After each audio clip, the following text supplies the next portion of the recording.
Every couple of years, someone in Washington starts talking about Iran like it's the next item on a to-do list. They roll out the maps. They point at military bases. They talk about surgical strikes and regime change and how it would all be over in a few weeks. And every single time, somewhere in the Pentagon, a geography nerd quietly puts their head in their hands and whispers, "These people are going to get us all killed." Because here's what the talking heads on television never seem to mention. Iran is not Iraq. Iran is not Afghanistan. Iran is not Libya or Syria or any of the other countries that got steamrolled in the past few decades. Iran is a fortress, not a metaphorical fortress, not a well-defended country fortress, an actual geological, built by tectonic plates over millions of years fortress. The kind of fortress that has been making invaders cry into their supply logs for about 2,500 years. And today, we're going to talk about why. Why those mountains matter. Why that terrain is a nightmare. Why every empire that's ever tried to swallow Iran has ended up choking on it. Buckle up. This is going to take a while. Part 1. The shape of the beast. Let's start with a map, because if you don't understand what Iran actually looks like, nothing else I'm about to say will make any sense. Iran is big, like really big. We're talking 1.6 million square kilometers. That's larger than France, Germany, the United Kingdom, and Spain combined. It's the 17th largest country on Earth. You could fit the entire country of Iraq inside Iran, almost 4 times over. But size isn't really the issue. Plenty of big countries have been conquered. The issue is what that size contains. Iran sits on something called the Iranian Plateau. Imagine a massive bowl elevated about 1,000 to 1,500 meters above sea level, surrounded on almost every side by enormous mountain ranges. The plateau itself isn't flat. It's corrugated with smaller ridges and valleys, but the real nightmares are the edges. To the west and southwest, you have the Zagros Mountains. This range runs for about 1,500 kilometers, from the Turkish border all the way down to the Strait of Hormuz. We're talking about peaks that routinely exceed 4,000 meters.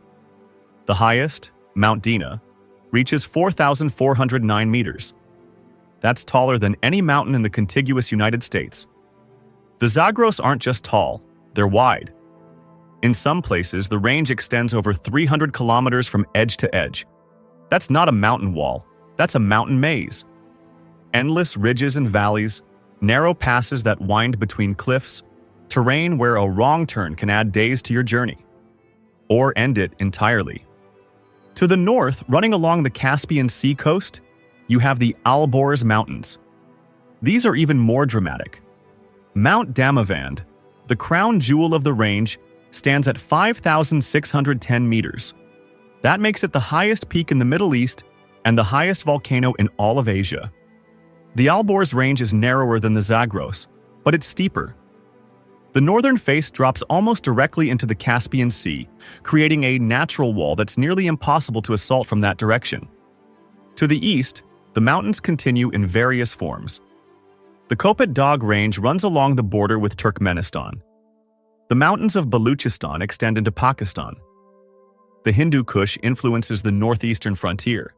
There's basically no direction you can approach Iran from without climbing something that wants to kill you. And here's the kicker. Let's say you somehow get through the mountains. Let's say you find the passes, you fight off the defenders, you push through into the interior. Congratulations, you've just earned yourself a desert. The center of Iran is dominated by 2 massive deserts. The Dasht-e-Kavir, also known as the Great Salt Desert, covers about 77,000 square kilometers of salt marshes, sand dunes, and cracked earth. It's not just hot, it's deceptive. The salt crust looks solid but can collapse under weight, swallowing men and vehicles alike. And then there's the Dasht-e-Lut, the Lut Desert. This place is genuinely one of the most extreme environments on the planet. In 2005, NASA satellites recorded a ground surface temperature of 70.7 degrees Celsius in the Lut. That's 159 degrees Fahrenheit. The hottest surface temperature ever recorded anywhere on Earth.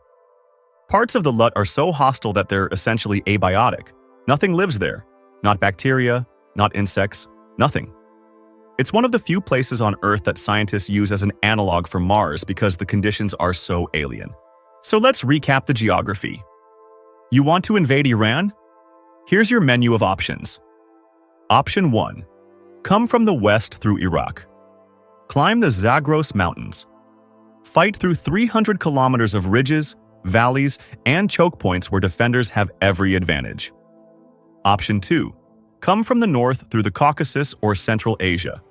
Cross the Alborz or Kopet Dagh ranges. Navigate terrain where altitude sickness is a bigger threat than enemy fire. Option 3. Come from the east through Afghanistan or Pakistan. Congratulations! You're now fighting in even worse mountain terrain while also dealing with whatever chaos is happening in Afghanistan. Good luck with that. Option 4. Come from the south via amphibious assault on the Persian Gulf coast. Land on a narrow coastal plain. Get funneled immediately into mountain passes. Do all of this while Iran launches anti-ship missiles at your fleet from caves you can't see. There is no option 5. Those are your choices. Pick your poison. Part 2. The historical graveyard. Now, I know what you're thinking. Okay, the terrain is rough, but surely someone has conquered Iran before. It's been, 2,500 years of recorded history? Someone must have pulled it off. And technically, you're right. Iran has been conquered. Sort of. Kind of. In a manner of speaking. But let's look at how those conquests actually went, because the details are where things get interesting. Alexander the Great. Let's start with the big one. Alexander III of Macedon. The guy who conquered everything. The guy who built an empire stretching from Greece to India before he turned 33. If anyone could crack Iran, it would be him, right? Alexander invaded the Persian Empire in 334 BCE. By 331 BCE, he had won the decisive Battle of Gaugamela and effectively broken the Persian army. King Darius III was on the run. The great cities of Babylon, Susa, and Persepolis fell. Alexander burned the Persian palace at Persepolis, either as revenge for the Persian burning of Athens or because he was drunk at a party, depending on which historian you believe. Victory, right? The Persian Empire was done. Time to go home. Except Alexander didn't go home. He couldn't. Because even though he'd beaten the Persian army, he hadn't actually controlled Persian territory. And the moment he tried to exert that control, the mountains started eating his army. Bessus, one of Darius's generals, fled east into the mountains of Bactria, modern-day Afghanistan and Tajikistan. Alexander followed. What should have been a mopping-up operation turned into years of brutal guerrilla warfare. The Macedonians, who had swept through the flatlands like a scythe, suddenly found themselves fighting a completely different kind of war. Mountain ambushes, hit-and-run attacks, supply lines stretched to the breaking point, soldiers dying of exposure and exhaustion rather than enemy swords. Alexander eventually caught Bessus, but the resistance didn't end. Local warlords kept fighting. The Sogdians, the Bactrians, the mountain tribes, none of them got the memo that they'd been conquered. By the time Alexander pushed through to India, his army was a shell of what it had been. His soldiers were exhausted, demoralized, and increasingly mutinous. When he tried to push further east after crossing the Indus, his troops finally refused. They'd had enough. Alexander turned back. He died in Babylon in 323 BCE, possibly from illness, possibly from poison, possibly from simple exhaustion. His empire immediately fragmented. And here's the thing. Even at the height of Macedonian power, even with Alexander himself leading the campaign, the mountainous eastern regions of the Persian Empire were never fully pacified. The moment Alexander died, they slipped away entirely. The mountains didn't stop Alexander from winning battles, but they stopped him from actually holding what he'd won. And for a conqueror, that's the only thing that matters. The Arab conquest. Fast forward about 1,000 years to the 7th century CE. The Rashidun Caliphate, the first Islamic empire, riding the explosive energy of a new religion, burst out of Arabia and started conquering everything in sight. The Sassanid Persian Empire, which had ruled Iran for 4 centuries, was in rough shape. They'd been fighting the Byzantine Empire for decades. The treasury was empty. The nobility was fractured. The last few kings had been usurped so quickly that the throne might as well have had a revolving door. The Arabs struck at exactly the right moment. At the Battle of Qadisiyah in 636 CE, The Muslim army crushed the Persian forces. The Sassanid capital of Ctesiphon fell. The last Sassanid king, Yazdegerd III, fled east, just like Darius had fled from Alexander, trying to rally resistance in the mountains. He failed. Yazdegerd was murdered by a local miller in 651 CE, and the Sassanid dynasty ended. Islam spread across Iran. Victory, right? Well, yes and no. The Arabs conquered the Sassanid government. They took the cities. They converted the lowland population, first through incentives and social pressure, later through more coercive means. But the mountains? The mountains were a different story. The Dalim region, tucked into the Alborz range south of the Caspian Sea, held out against Arab rule for centuries. The mountainous regions of Fars and Kerman were restive for generations.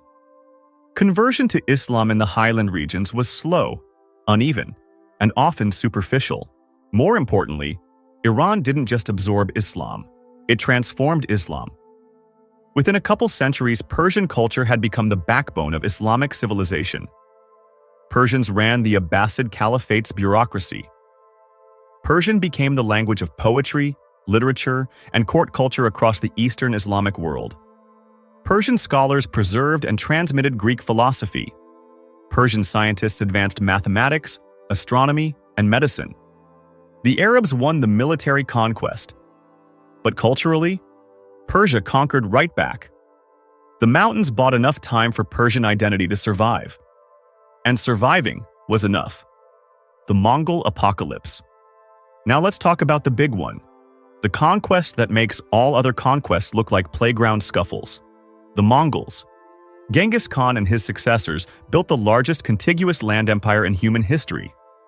They didn't just defeat armies, they erased civilizations.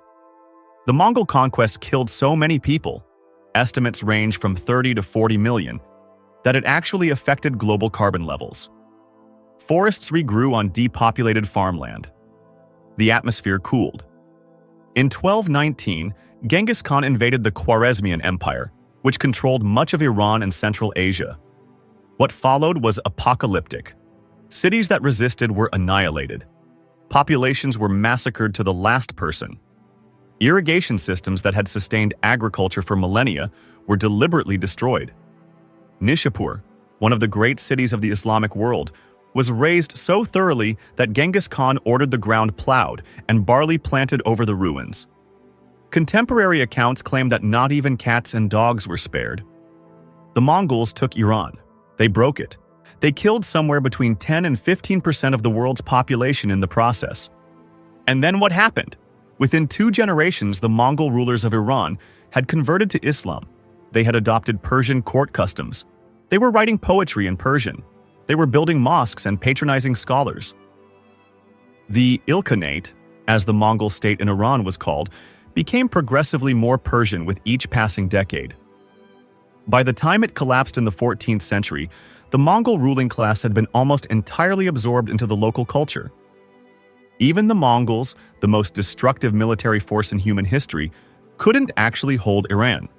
They could burn it, they could break it, but they couldn't transform it. The mountains and deserts and sheer, bloody-minded persistence of the population made occupation impossible. So the conquerors became the conquered. They always do. The pattern. You see what's happening here, right? There's a pattern. Iran gets invaded. Iran gets conquered. The conquerors take the cities and declare victory. And then the mountains start working their slow, grinding magic. Supply lines stretch too thin. Guerrilla resistance bleeds the occupiers. The terrain makes central control impossible. And eventually, one of 2 things happens. Either the conquerors give up and leave, or they stay, and Iran absorbs them. The Greeks came. They became Hellenized Persians. The Arabs came. They became Persianized Muslims. The Mongols came. They became Persian-speaking converts. The Turks came multiple times, and the same thing happened. Iran is like a cultural black hole. Conquest goes in. Nothing comes out unchanged. And at the center of it all, anchoring everything, are those mountains, buying time, providing refuge, making control impossible. Part 3. The Modern Fortress. Okay, history lesson over. Let's talk about what Iran looks like today. Because the Iranians aren't stupid. They've had 2,500 years to learn from experience. They've watched every invasion, studied every conquest, and drawn very clear lessons about how to survive. And then they spent the last 40 years applying those lessons. The revolution changes everything. When the Islamic Revolution happened in 1979, Iran went from being an American ally to being an American enemy basically overnight. The Shah, who had been Washington's best friend in the region, was replaced by Ayatollah Khomeini, who called America the Great Satan, and meant it. Within a year, Saddam Hussein invaded. The Iran-Iraq War lasted 8 years. It killed somewhere between 500,000 and 1 million people. Iraq used chemical weapons. Both sides threw waves of soldiers into meat grinder offensives. It was World War I with more sand, and Iran survived. Not because they had better weapons, they didn't. Iraq had Soviet tanks, French jets, and American intelligence. Iran had whatever they could scrounge after the revolution had gutted their military and the West had embargoed them. They survived because of those mountains and because they were willing to bleed for every inch of them. The Iran-Iraq War happened mostly on the flat terrain of southern Iraq and the Zagros foothills. Even there, in terrain that favored the attacker, Iraq couldn't make significant permanent gains. Every time Saddam's forces pushed into Iranian territory, the counterattacks came. The mountains gave defenders places to hide, to regroup, to strike back. 8 years, 1 million casualties. And at the end, the border was almost exactly where it had been at the start. The Iranian leadership learned something from that war. They learned that they could take a punch. They learned that their population would fight. And they learned that they needed to make sure no one ever wanted to throw that punch again. The fortress strategy. Modern Iran's military strategy can be summed up in one phrase: make it not worth it. They know they can't win a conventional war against the United States. They know their air force would be swept from the sky in days. They know their navy would be sunk in hours. They're not delusional. But they also know that wars aren't won by destroying enemy forces. Wars are won by breaking enemy will. And breaking American will doesn't require defeating America. It just requires making the cost unacceptable. So Iran has spent 4 decades turning itself into a porcupine. Everything about their military posture is designed to make invasion as painful as possible. Missiles. Let's start with the big one. Iran has the largest and most diverse ballistic missile arsenal in the Middle East. We're talking thousands of missiles, ranging from short-range rockets that can hit targets a few hundred kilometers away to medium-range ballistic missiles that can reach Israel, Turkey, or any American base in the region. These missiles aren't particularly accurate by modern standards. They're not going to hit a specific building, but they don't need to. They're area weapons. They're designed to turn cities and bases into smoking ruins. Every American military installation in the Middle East is within range. Al Udeid Air Base in Qatar, the 5th Fleet Headquarters in Bahrain, bases in Kuwait, the UAE, Iraq. All of them can be hit. All of them would be hit. And here's the thing about missile defense. It's not perfect. The American Patriot system is good. The Israeli Iron Dome is good. But no missile defense system can stop everything. If Iran launches 100 missiles at a single base, some of them are getting through. That's the whole point. Iran doesn't need to win a missile duel. They just need to make the cost of starting one unacceptable. The Strait of Hormuz. Now let's talk about Iran's ultimate trump card. The Strait of Hormuz is a narrow waterway connecting the Persian Gulf to the Gulf of Oman and the open ocean beyond.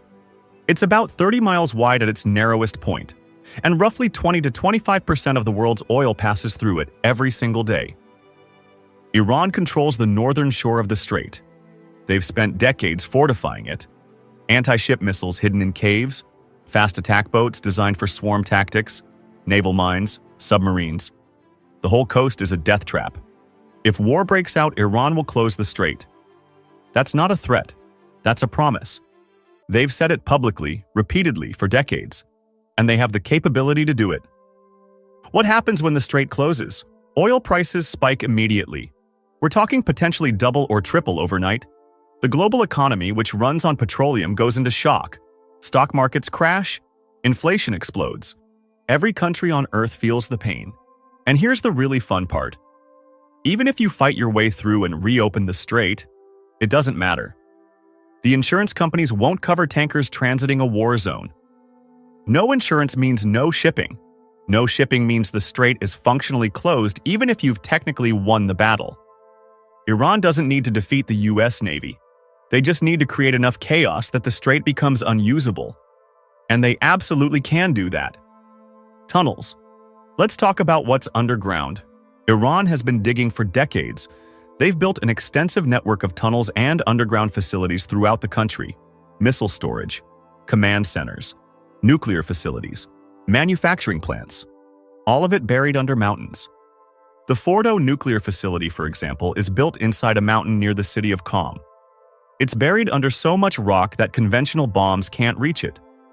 You'd need the biggest bunker busters in the American arsenal, the GBU-57 Massive Ordnance Penetrator. And even then, success isn't guaranteed. And Fordo is just one facility. Iran has underground missile bases that Western intelligence has only partially mapped.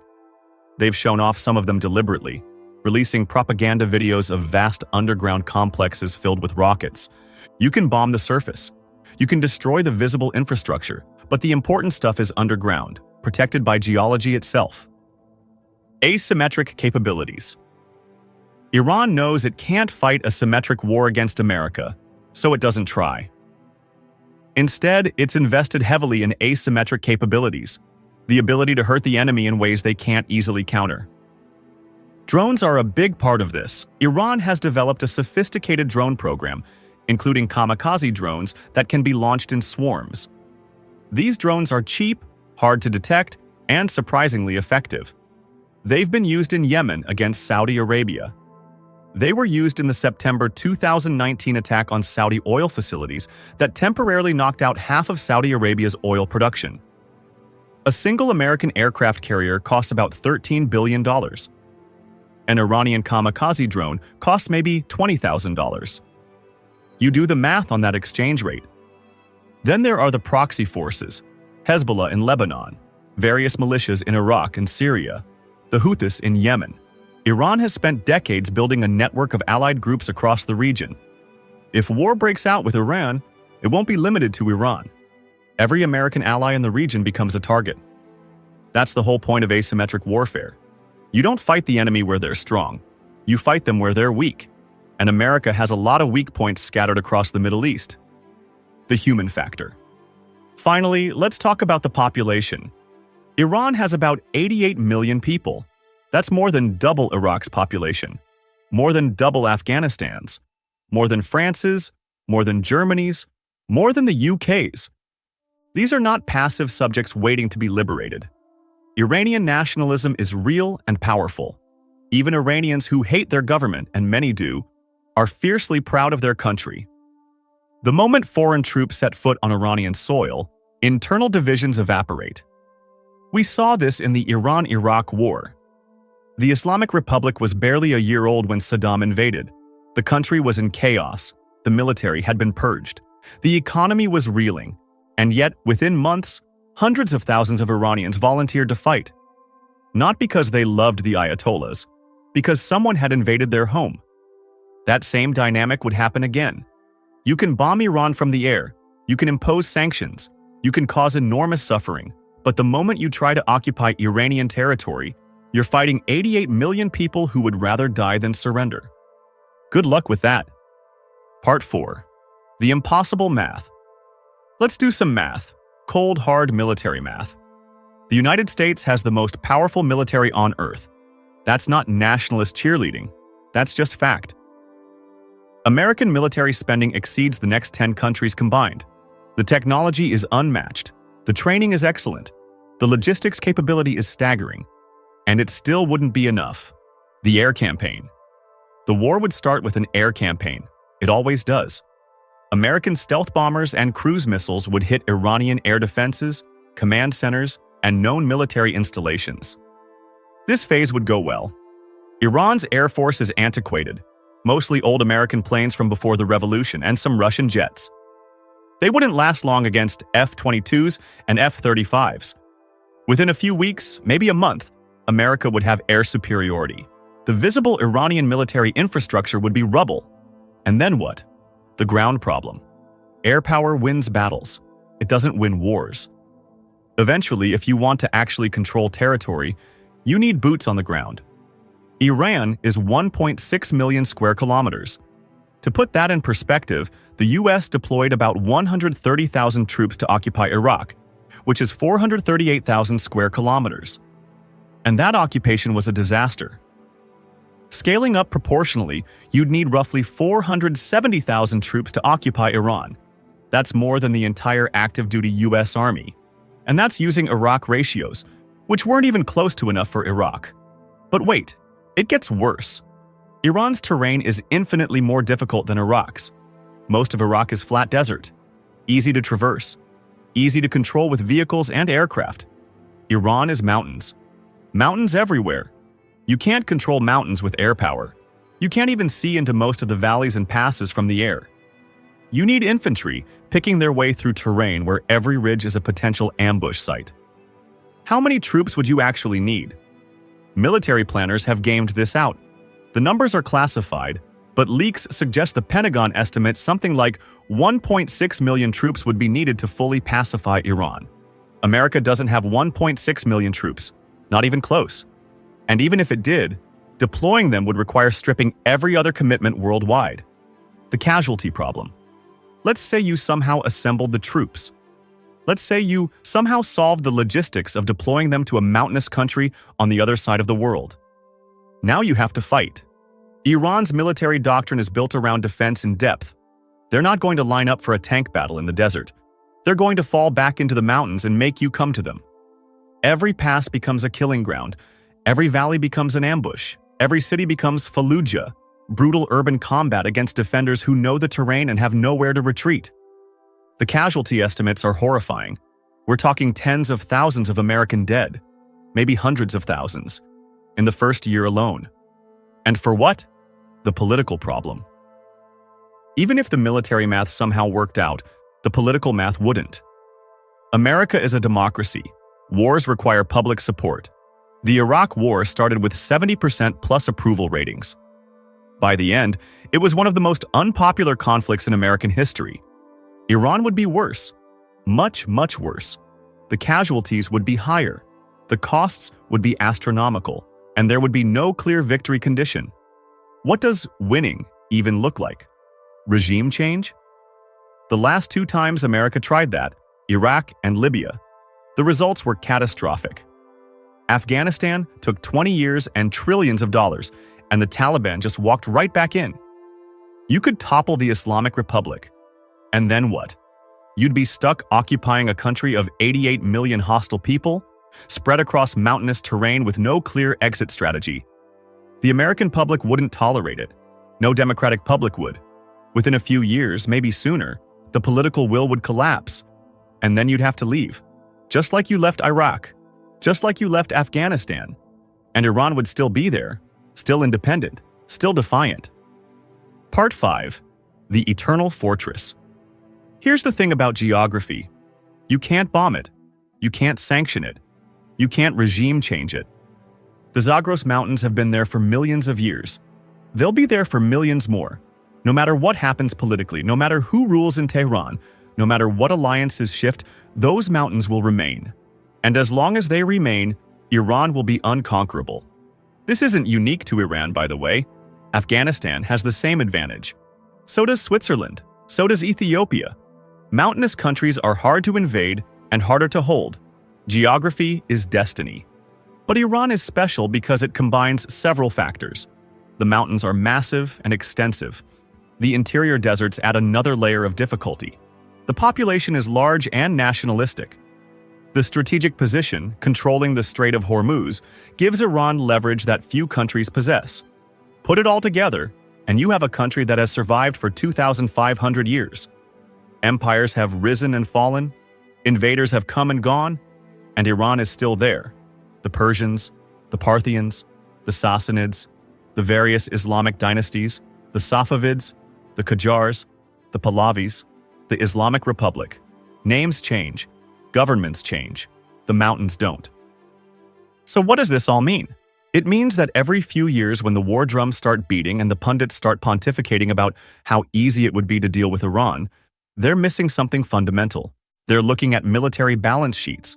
They're counting tanks and planes and ships. They're comparing GDP and defense budgets. And they're ignoring geography. Geography is why Alexander's army mutinied. Geography is why the Arab conquest took centuries to consolidate. Geography is why the Mongols became Persians instead of making Persians into Mongols. Geography is why Saddam Hussein spent 8 years and 1 million lives trying to conquer a sliver of Iranian territory and failed. Geography is why Iran is still there. You can hurt Iran. You can sanction it. You can bomb it. You can make life miserable for its people. But you cannot conquer it. Not in any meaningful sense. Not without paying a price that no sane nation would accept. The mountains have stood for millions of years. They've watched empires rise and fall. They've seen every army that ever marched toward the Iranian plateau. And they're still waiting. Patient, immovable, eternal. The next time someone tells you that dealing with Iran would be quick or easy, remember this. 25 centuries of military history suggest otherwise. The greatest conquerors in human history tried. They all failed. The mountains are still there, and they always will be.